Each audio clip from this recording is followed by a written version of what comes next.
79ാം സ്വാതന്ത്ര്യദിനാഘോഷത്തിന്റെ ഭാഗമായി കോഴിക്കോട് വെള്ളിമാടുകുന്ന് മാതാമൃതാനന്ദമയി മഠത്തിൽ അയുധിന്റെ നേതൃത്വത്തിൽ പൂർവ്വ സൈനികരെ ആദരിച്ചു. കര, നാവിക, വ്യോമസേന വിഭാഗങ്ങളിൽ നിന്നുമായി 14 സൈനികരെയാണ് ചടങ്ങിൽ ആദരിച്ചത്. മാതാമൃതാനന്ദമയി മഠം കോഴിക്കോട് മഠാധിപതി സ്വാമി വിവേകാമൃതാനന്ദപുരി ഭദ്രദീപം കൊളുത്തി ചടങ്ങ് ഉദ്ഘാടനം ചെയ്തു.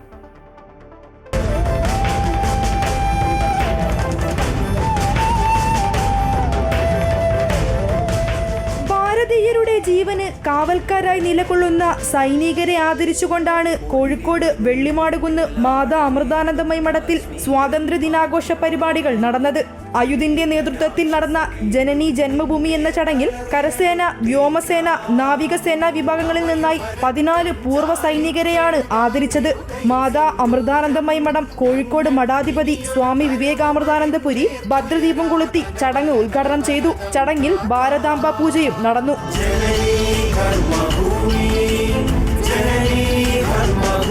ഭാരതത്തിന്റെ കാവൽ ഭടന്മാരെ ആദരിക്കുക എന്നത് നമ്മുടെ ധർമ്മമാണെന്നും ഗാന്ധിജിയുടെ അഹിംസാ സിദ്ധാന്തം രാഷ്ട്രത്തിന് പറ്റിയതല്ലെന്നും സ്വാമി വിവേകാമൃതാനന്ദപുരി പറഞ്ഞു. എല്ലാവരും ഇവിടെ അഹിംസാ സിദ്ധാന്തം പാലിച്ചു എന്ന് വിചാരിക്കുക.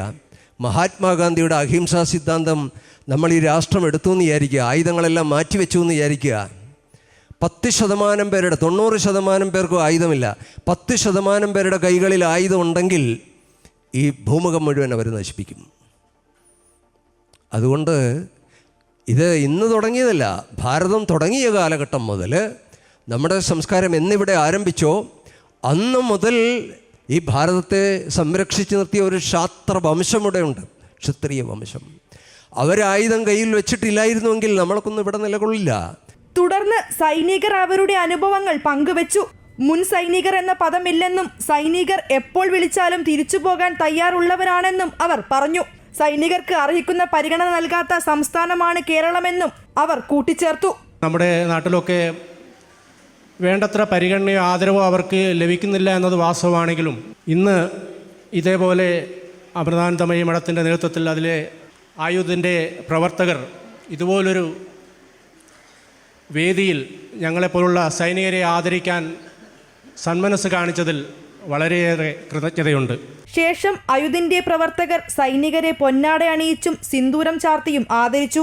കാശ്മീരിലെ ശാരദായാത്ര ക്ഷേത്ര പരിസരത്തെ ദിവ്യമായ മണ്ണും ഭാരതാംബയുടെ ശ്രീപാദപത്മമായ കന്യാകുമാരിയിലെ മണ്ണും കയ്യിൽ പിടിച്ചുകൊണ്ട് സ്വാതന്ത്ര്യദിന പ്രതിജ്ഞയും ചൊല്ലി.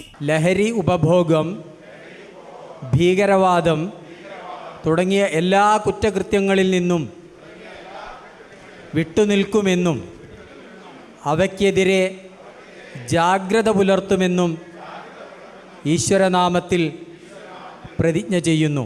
അതോടൊപ്പം രക്ഷാബന്ധൻ പരിപാടിയും നടന്നു. Ayudh state associate coordinator Hari Vijay മോഡറേറ്ററായ സംവാദ പരിപാടിയിൽ സൈനികരുമായി സംഭാഷണം നടത്താൻ സദസ്സിലിരുന്നവർക്ക് അവസരം ലഭിച്ചു. തുടർന്ന് സ്വാതന്ത്ര്യ ദിനാഘോഷത്തിന്റെ ഭാഗമായി കുട്ടികളുടെ കലാപരിപാടികളും അരങ്ങേറി.